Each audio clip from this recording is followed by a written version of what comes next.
Welcome to the Zions Bank Economic Update. I'm Joseph Mayans, and joining me is Robert Spendlove to discuss the recent jobs report. Robert, I think many of us were surprised about the weakness in May's employment report, especially coming off such a strong April. Can you kind of discuss some of the results that we saw and maybe some of the trends that stuck out to you?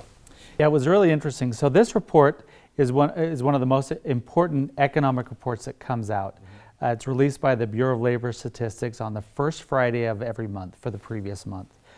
So what we saw with this data was the number of jobs created in May was about 138,000. We were expecting 185,000, so that was a little bit below expectation. It's also lower than it was last month. The second part was our unemployment rate actually dropped from 4.4% to 4.3%, so that's actually a good indicator. Wage growth was about 2.5% and held constant from the month before. And then the other one that was really interesting was the labor force participation rate actually dropped a little bit from the previous month.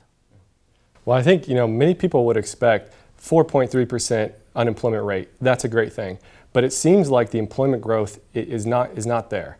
Why may that be, and what are some of the reasons for that? So there's some interesting dynamics going on with the unemployment rate.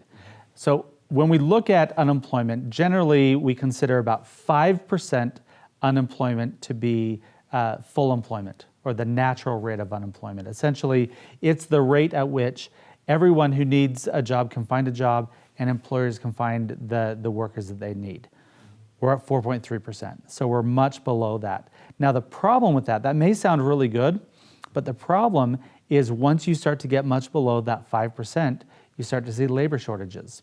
And so now it's becoming more and more difficult for employers to find employees to fit their needs. And we're really starting to see this problem in some industries such as construction or high tech or some of the more specialized industries where they're really struggling to get the kind of employees that they need.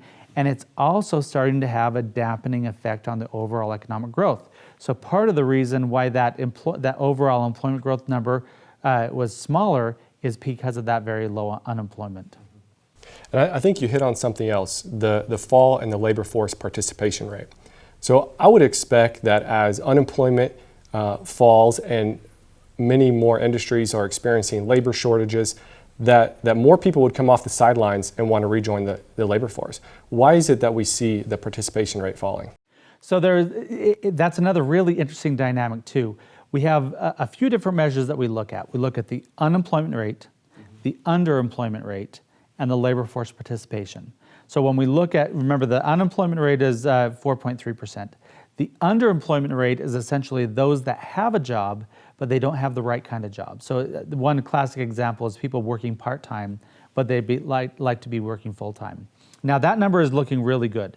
The gap between the underemployment and unemployment rate used to be about 7.1%.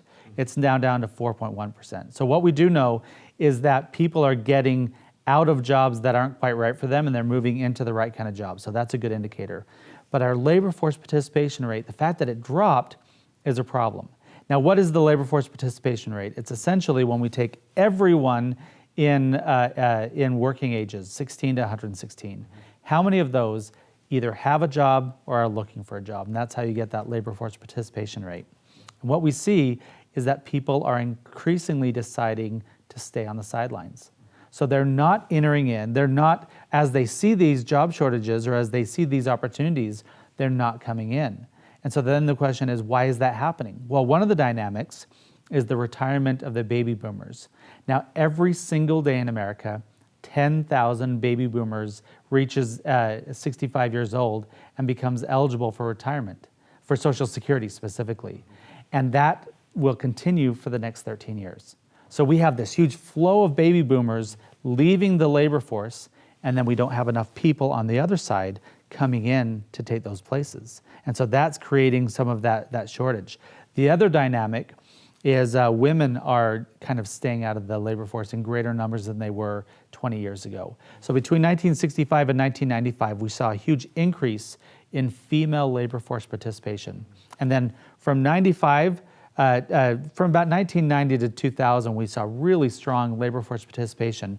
But then in 2000, it started to drop off a little bit, And then ever since the '09 recession, that female labor force participation has been dropping. And even as the economy has been recovering, that number still continues to drop.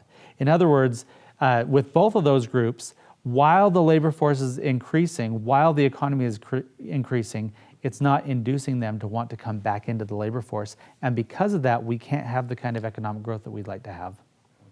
So coming off this report, how do you see the Fed moving forward? I know they talked about a couple rate increases this year. How do you see them looking at this report? So the Fed has been very clear, and Janet Yellen has been very clear, that they will be data dependent. The Fed has something, we call it a dual mandate. Number one, full employment, and number two, inflation around 2%. So we just talked about we're below full employment, so we're set there. And then the inflation, it's not quite at 2%, but it's just under 2%. So it's in that range that is acceptable to the Fed.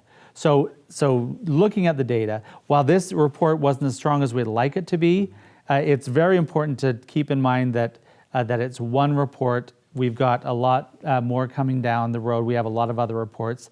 The Fed has said that they want to consistently keep raising interest rates to a more stable level for the long term. So I think we're going to continue to see the Fed raising interest rates maybe one or two more times this year, maybe in the fall or in the winter.